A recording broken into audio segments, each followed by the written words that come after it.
Hello, નમસ્કાર વિદ્યાર્થી મિત્રો. અગાઉના લેક્ચરમાં આપણે કંઈક ફોર્સ અને વર્ક વિશેની કંઈક ચર્ચા કરેલી.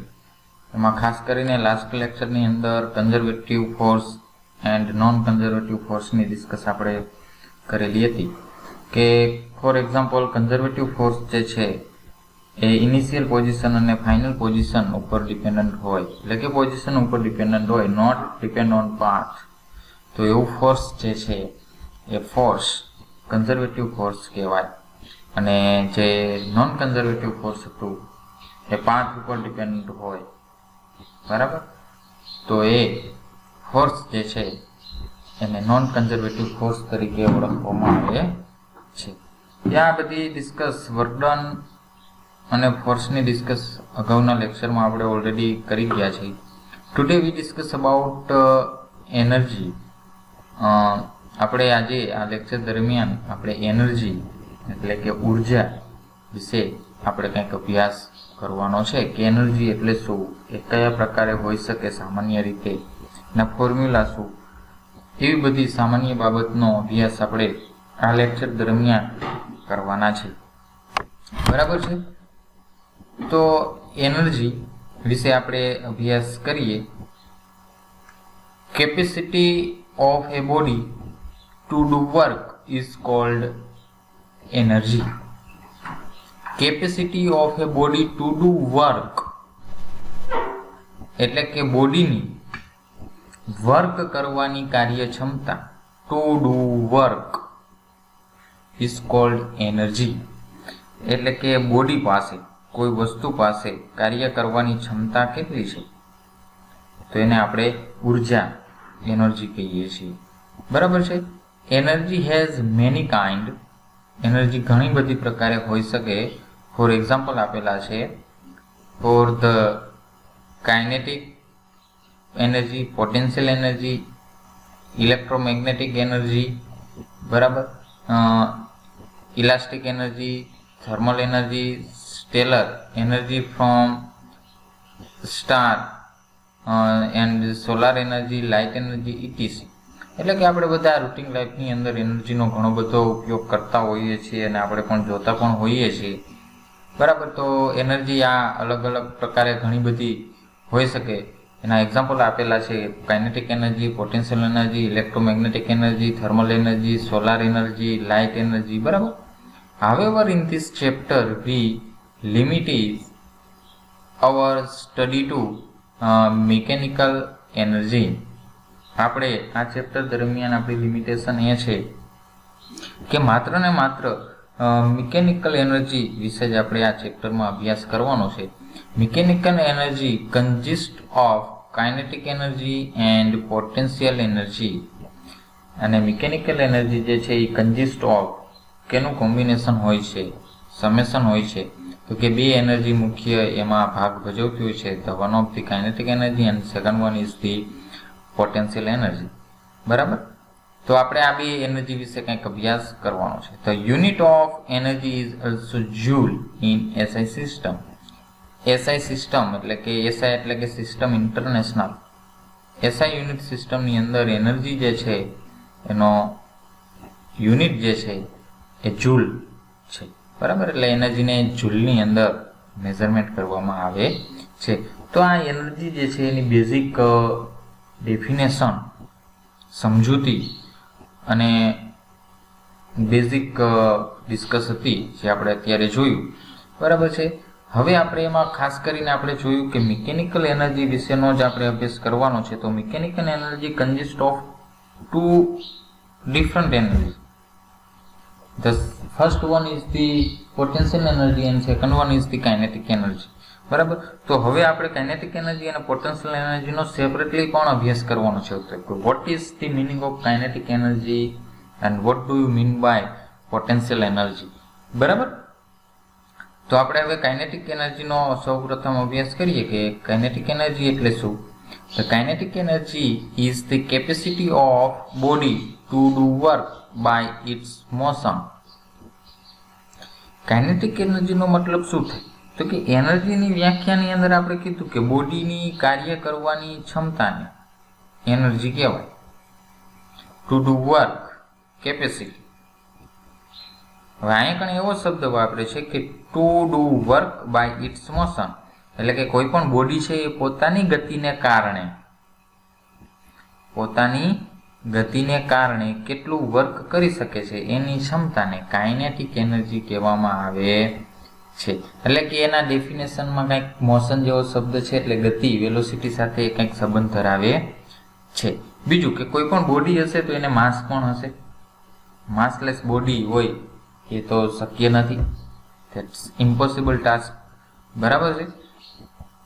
If a body mass m has a velocity v, ધારો કે કોઈ એવી બોડી છે કે જેનું માસ સ્મોલ m અને વેલોસિટી v જેટલી છે, the formula of kinetic energy is given by, તો કાઇનેટિક એનર્જીને k વડે દર્શાવાય, ke વડે પણ દર્શાવાય. that short form of kinetic energy, it is equals to 1/2 mv square. બરાબર. તો કાઇનેટિક એનર્જી એટલી થાય where m is the mass of body and v is the velocity of body. બરાબર. એટલે જો કાઇનેટિક એનર્જીનો આધાર કેના ઉપર છે, તો કે બોડીની માસ ઉપર છે અને બોડીના વેલોસિટીના વર્ગના પણ સમપ્રમાણમાં છે કાઇનેટિક એનર્જી. બરાબર. That is the means the kinetic energy is equals two 1/2 mv square. બરાબર છે. Here kinetic energy is directly proportional to mass.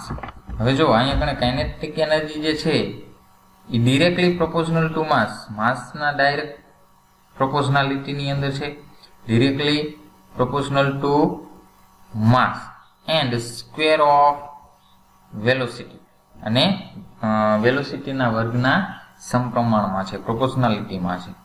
Kinetic energy always positive and does not depend on direction of motion of the body. બરાબર. હંમેશા કેવી હોય?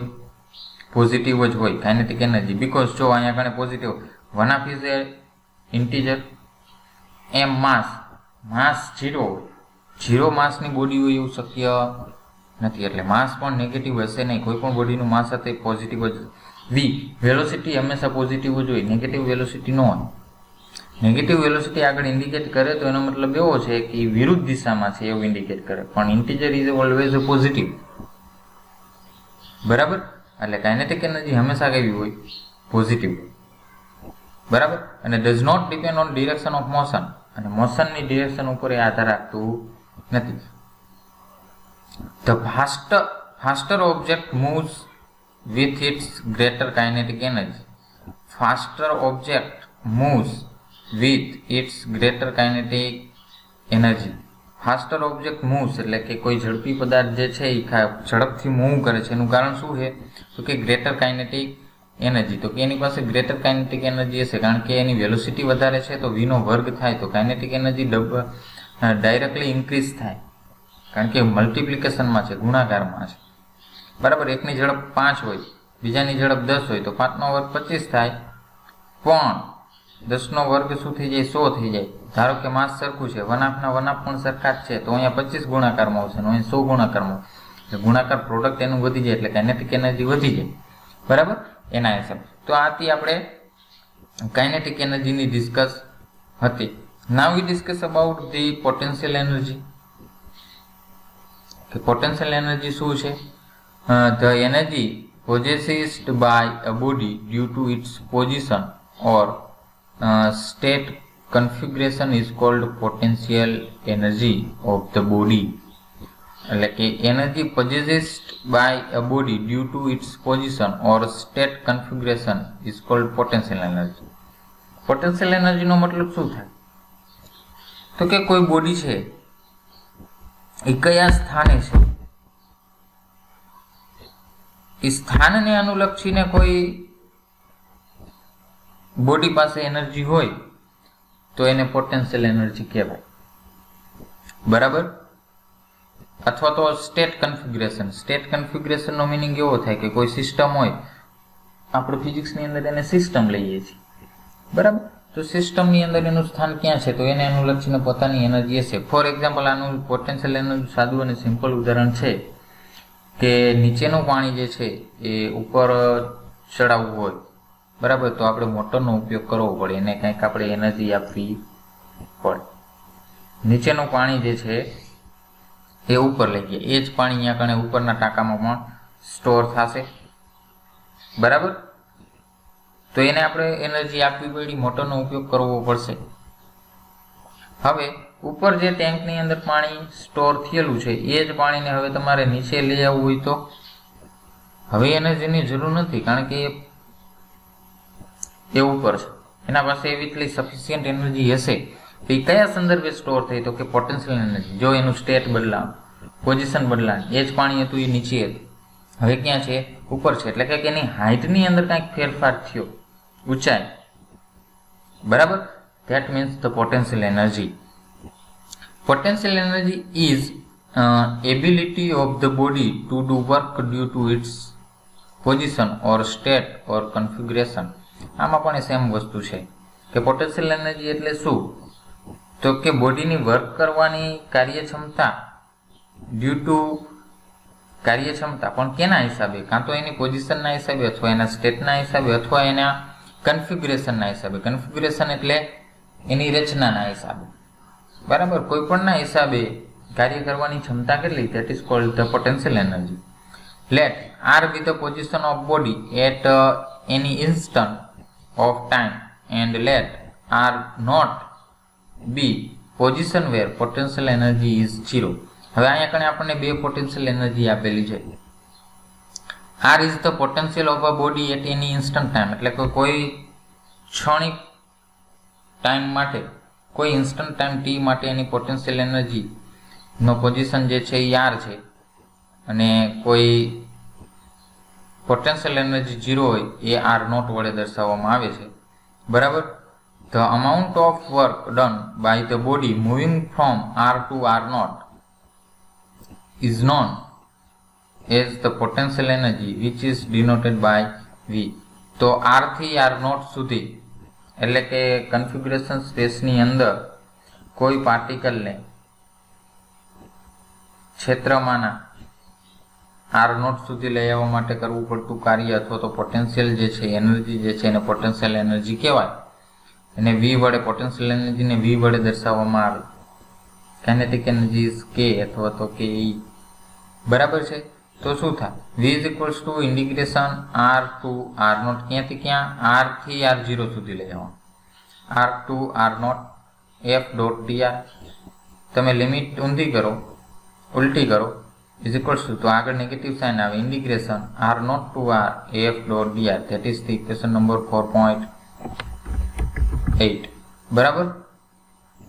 If the force f and displacement dr are in the same direction, f અને r same direction, it means બંને parallel છે, બરાબર. તો parallel હોય તો શું થાય? થીટા થાય 0. ડોટ પ્રોડક્ટમાં તમે ડોટ પ્રોડક્ટ કાઢવી હોય તો એફ ડીઆર કોસ થીટા બાજુમાં લખાય. શું લખાય? Cos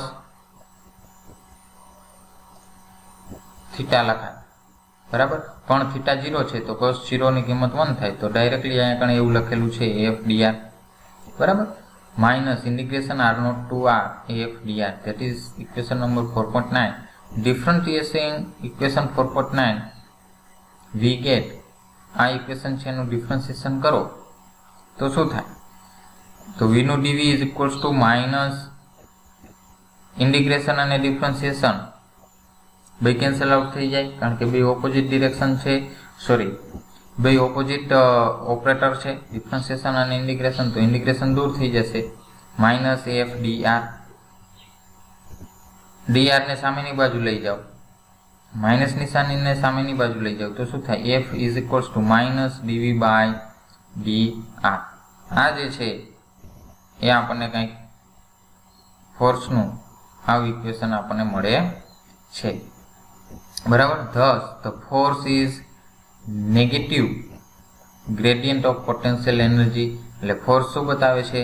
that is the potential energy we negative D V by D R, that is means differentiation, બરાબર. તો એવું કહેવાય કે force is negative gradient of potential energy. બરાબર. There are many kind of potential energy, અને પોટેન્શિયલ એનર્જી પણ ઘણી બધી રીતે અલગ અલગ હોય છે. આપણે એના એક્ઝામ્પલ ટૂંકમાં જોવાના છે. તો કે ફર્સ્ટ છે એ elastic potential energy. When the spring is compressed અથવા તો stretched by amount of x from its normal position, the potential energy stored in spring is, એટલે કે કોઈ સ્પ્રિંગ છે અને તમે x ડિસ્ટન્સ સુધી કમ્પ્રેસ્ડ એટલે દબાવો અથવા સ્ટ્રેચ કરો, ખેંચો, પોતાની મૂળ પોઝિશનથી x જેટલું દબાવો અથવા x જેટલું ખેંચો, તો એની અંદર જે પોટેન્શિયલ એનર્જી સ્ટોર થાય એની વાત છે. તો કેટલી થાય? v is equals to 1/2 kx square જેટલી, where k is the force constant of spring. Spring constant આવે, k જે છે એ શું છે? સ્પ્રિંગ કોન્સ્ટન્ટ છે. બરાબર. એવી ને એવી રીતે એક બીજું છે b, gravitational potential energy. If a body of mass m is raised to height h from the surface of earth, body acquires to potential energy. એટલે કે કોઈ બોડી જે છે m માસ ધરાવતી rise two height h from the surface, એટલે કે પૃથ્વીની સપાટીથી એને ક્યાં લઈ જવું છે? h જેટલી ઊંચાઈએ લઈ જવું છે. તો એની પોટેન્શિયલ એનર્જી કેટલો આપણે ઉપયોગ કરવો પડે? તો કે v is equals to mgh, where m is the mass of the body, g gravitational force 9.8 meter per second square, h કેટલી ઊંચાઈએ લઈ જવું છે? એ height. બરાબર. And third last one is that elastic potential energy. We already know in 11th 12th standard electric potential energy. The electric potential energy of the 2 point charges q1 and q2 separated by distance r in vacuum is given by. ધારો કે બે કોઈ charge particle છે, બરાબર, q1 અને q2. બરાબર. આ q1 અને આ q2, બે charge particle separated by a some distance r. ધારો કે બંને વચ્ચેનું ડિસ્ટન્સ r જેટલું હોય, અને માનો કે આ જે અરેન્જમેન્ટ છે, ગોઠવણી જે છે એ વેક્યુમ ફ્રી સ્પેસની અંદર કરેલી છે, તો ઇલેક્ટ્રિક પોટેન્શિયલ એનર્જી એને u વડે દર્શાવવામાં આવે છે. તો એ કેટલું હોય? તો u is equals to 1/4πε0 q1 q2 upon r આટલી થાય. બરાબર. Where epsilon naught is equals to permittivity of the medium, કે તમે કયા મીડિયમ છે એ મીડિયમની પરમિટિવિટી લેવામાં આવે છે. આની જગ્યાએ ઘણી વખત ઘણી ટેક્સ્ટબુકની અંદર તમે જોશો તો આની જગ્યાએ ખાલી સિમ્પલ કે પણ મૂકેલો હશે. બરાબર. તો કેની જગ્યાએ k ઇઝ ઇક્વલ્સ ટુ 1/4πε0 પણ લખી શકાય છે, અથવા તો k q1 q2 upon r એવું પણ લખી શકાય છે. બરાબર. તો આ કાઇનેટિક એનર્જી અને પોટેન્શિયલ એનર્જીની કંઈક ડિસ્કસ હતી, એનર્જી વિશે આપણે એમાં અભ્યાસ કરવાનો હતો. તો આવી રીતે કંઈક અલગ અલગ પોટેન્શિયલ એનર્જી અને કાઇનેટિક એનર્જી છે. પોટેન્શિયલ એનર્જી જે છે એ પોતાના પોઝિશન ઉપર આધાર રાખે, જ્યારે કાઇનેટિક એનર્જી જે છે એ વેલોસિટી સાથે સંબંધ રાખે, એટલે કે 1/2 mv². બરાબર છે. Thank you.